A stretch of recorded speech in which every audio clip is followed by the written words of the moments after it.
Primeiramente, quero falar sobre o projeto de lei do Tribunal de Justiça, que foi protocolado hoje aqui na casa, que a bancada feminina recebeu do presidente Alexandre Cury, agora há pouco, que cria a primeira Câmara de Violência Doméstica e Familiar, iniciativa pioneira, a primeira do Brasil, um passo importante na luta contra a violência, contra as mulheres, contra as crianças, aqui do nosso estado do Paraná.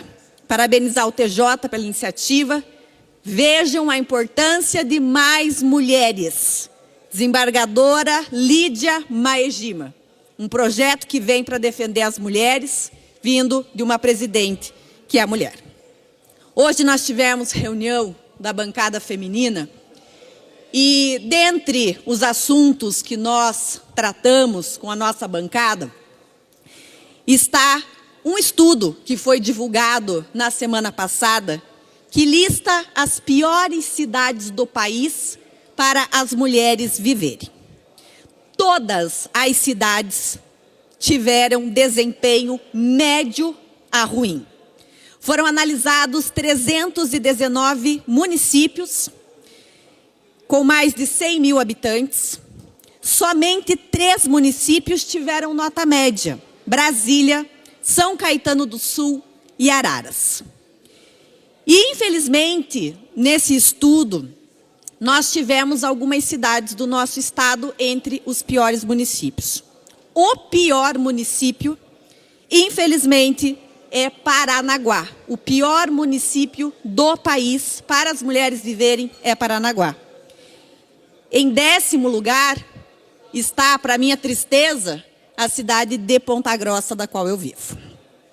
Paranaguá, por exemplo, teve um desempenho muito baixo quando se fala dos desafios para a igualdade de gênero. A diferença salarial entre homens e mulheres, mulheres que não trabalham nem estudam, taxa de feminicídio alta, em desempenho médico, indicando desempenho aceitável, porém ainda com desafios, justamente a questão de mulheres jovens que nem estudam e também nem trabalham.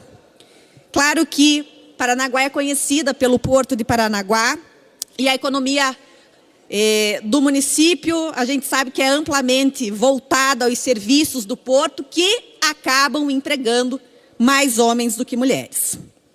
Em Ponta Grossa, a gente teve como desempenho baixo o percentual de mulheres na Câmara de Vereadores, na legislatura passada, que eram 3, continua sendo 3 nessa. Taxa de feminicídio, diferença entre mulheres e homens que não trabalham nem estudam, das mulheres muito maior. Desigualdade salarial por baixo. Mulheres jovens que não trabalham nem estudam. Entre as 10 melhores está a deputada Cloara, o município de Londrina, na 6ª posição. Claro que também teve alguns desafios, como a igualdade, de gênero, percentual de mulheres na Câmara de Vereadores, taxa de feminicídio, no desempenho médio, indicando desempenho aceitável, a desigualdade salarial por sexo. No desempenho alto, sinalizando avanços notáveis, estão mulheres jovens que estudam e trabalham. Para nossa surpresa, deputada Cristina, a gente, de acordo com alguns critérios do estudo, que foi baseado na ODS 5, pela igualdade de gênero, mas municípios que são referência, de fato, e que nós conhecemos e vocês trabalham, Guarapuava também não apresenta, nesta nota deste estudo, um desempenho razoável. Mas sabemos das políticas públicas, inclusive eu tenho amplamente noção de que Guarapuava é um exemplo para o estado do Paraná em políticas públicas, e a deputada Cristina pode muito bem falar sobre isso. Obrigada, deputada Mabel.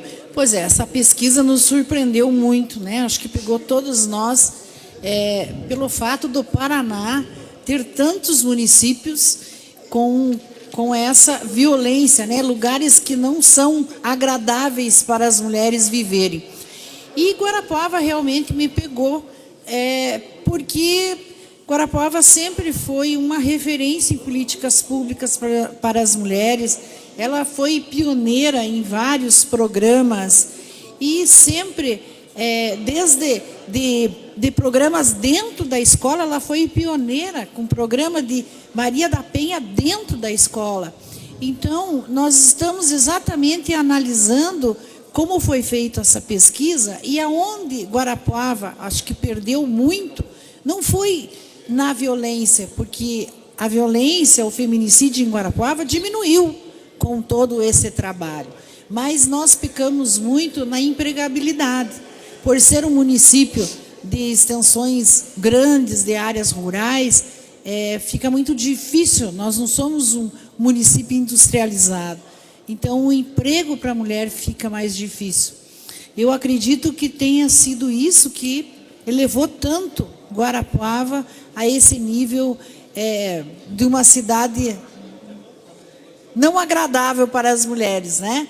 Mas eu acho que isso é um alerta, deputado, para que todos nós e a sociedade, cada vez mais, trabalhemos para esses índices melhorarem.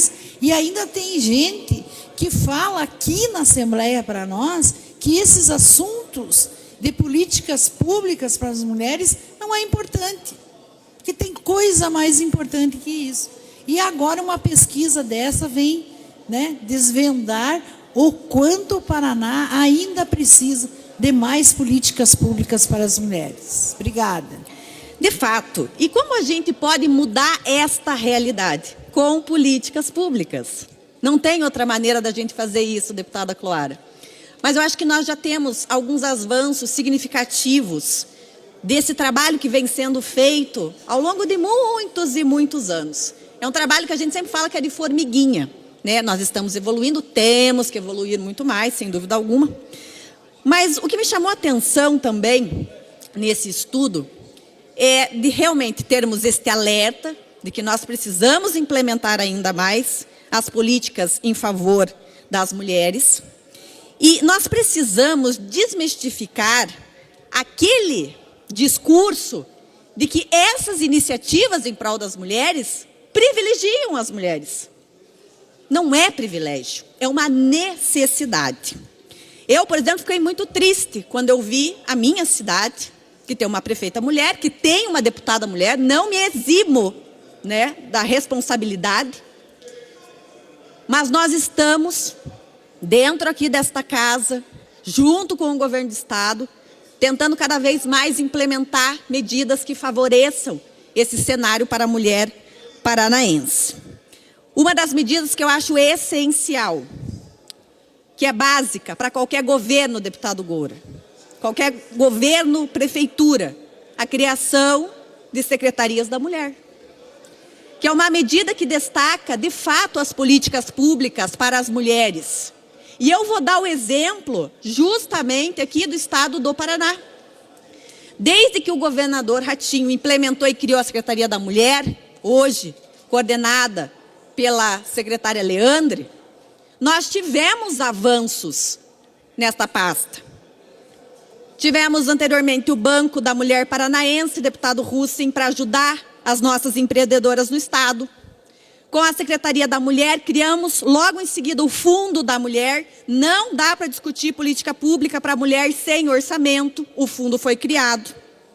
Semana passada, o governador sancionou o programa Recomeço, o auxílio social para mulheres em situação de vulnerabilidade. Então, esses passos vêm sendo dados. Aqui na Assembleia Legislativa, formalizamos, deputada Cristina, a bancada feminina. Lá em Santa Catarina, eu vi recentemente que tem uma deputada, inclusive, tentando tirar a bancada feminina de lá.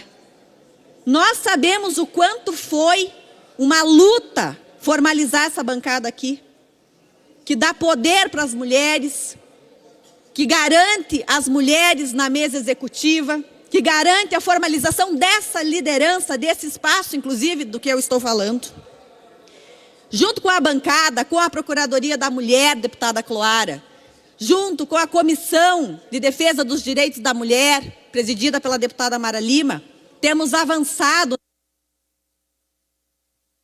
1 minuto para Vossa Excelência concluir, deputada Mabel. Entre elas, por exemplo, o Código Estadual da Mulher Paranaense, que no próximo dia 15, faz um ano que nós aprovamos aqui.